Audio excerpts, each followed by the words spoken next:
प्यारी साध संगत जी को मेरा नमन। साध संगत जी, आज की साखी में हम जानेंगे कि कलयुग में सत्संग के बराबर ना गंगा है, ना यमुना और ना ही कोई अन्य तीर्थ है। कलयुग में सत्संग ही सबसे बड़ा तीर्थ है। तो आइए सुनते हैं आज की साखी। एक बार का जिक्र है कि एक बहुत बड़ा चोर था। जब वह मरने लगा तो उसने अपने बेटे को बुलाकर नसीहत दी कि अगर तुझे चोरी करनी है तो किसी गुरुद्वारे, धर्मशाला या धर्मस्थान पे ना जाना, बल्कि इनसे दूर ही रहना। दूसरी बात, अगर पकड़े जाओ तो मानना नहीं कि तुमने चोरी की है, चाहे कितनी ही सख्त मार पड़े। लड़के ने कहा, सत्य वचन। इसके बाद चोर मर गया और उसका लड़का रोज़ रात को चोरी करता रहा। एक बार उस लड़के ने चोरी करने के लिए किसी घर के ताले तोड़े। घर वाले जाग पड़े और उन्होंने शोर मचा दिया। आगे पहरेदार खड़े थे। उन्होंने कहा, आने दो, बचकर कहाँ जाएगा। अब इधर घर वाले खड़े थे, उधर पहरेदार। चोर आए तो किधर जाए। खैर, किसी तरह वह बच निकला। रास्ते में एक धर्मशाला पड़ती थी। उसे अपने बाप की सलाह याद आई कि धर्मशाला में नहीं जाना। अब करे तो क्या करे। आखिर यह सोचकर कि मौका देखना चाहिए, वह धर्मशाला में चला गया। बाप का आज्ञाकारी बेटा था। कानों में उंगली डाल ली कि सत्संग के वचन कान में ना पड़ जाए। अब मन आखिर अड़ियल घोड़ा है, इसे जिस मोड़ पे जाने से रोको वह उधर ही जाता है। कानों को बंद कर लेने पर भी चोर के कानों में वह वचन पड़ गए कि देवी देवताओं की परछाई नहीं होती।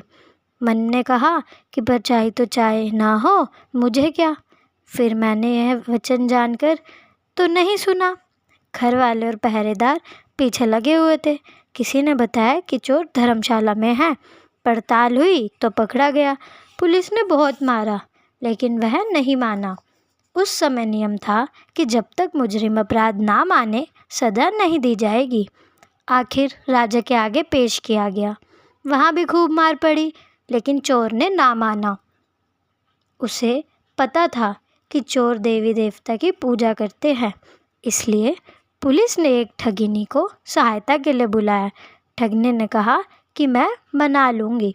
उस ठगिनी ने देवी का स्वांग बनाया, 2 नकली बाहें लगाई, चारों हाथों में 4 मशालें जलाई, नकली शेर की सवारी की। चूँकि वह पुलिस के साथ मिली हुई थी, इसलिए जब वह आई तो इसकी हिदायत के मुताबिक जेल के सारे दरवाजे कड़कड़ कर खुल गए। जब आदमी किसी मुसीबत में फंस जाता है तो अक्सर अपने इष्ट देव को याद करता है, इसलिए चोर देवी की याद में बैठा हुआ था। अचानक दरवाज़ा खुल गया और अंधेरे कमरे में एकदम रोशनी हो गई। देवी ने बड़ी शान और एक खास अंदाज में कहा, देख भक्त, तूने मुझे याद किया और मैं आ गई। तूने बड़ा अच्छा किया जो चोरी नहीं बताई। तूने अगर चोरी की है तो मुझे सच सच बता दे, मुझसे ना छिपाना, मैं तुझे फ़ौरन आज़ाद करवा दूंगी। चोर देवी का भक्त था। अपने इष्ट को सामने खड़ा देखकर बहुत खुश हुआ। मन में सोचा कि मैं इनको सच सच बता दूं। अभी वह बताने को तैयार ही हुआ था कि उसकी नज़र देवी की परछाई पर पड़ गई।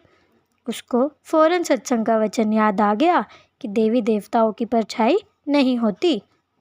उसने देखा कि इसकी तो परछाई है। समझ गया, यह देवी नहीं, छल है।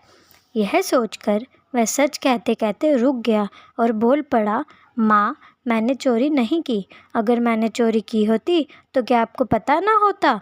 अब ठगनी ने कहने पर जेल के कमरे में बाहर बैठे पहरेदार चोर और ठगनी की बातचीत नोट कर रहे थे। उनको और ठगनी को विश्वास हो गया कि वह चोर नहीं है। दूसरे दिन उन्होंने राजा से कह दिया कि यह चोर नहीं है।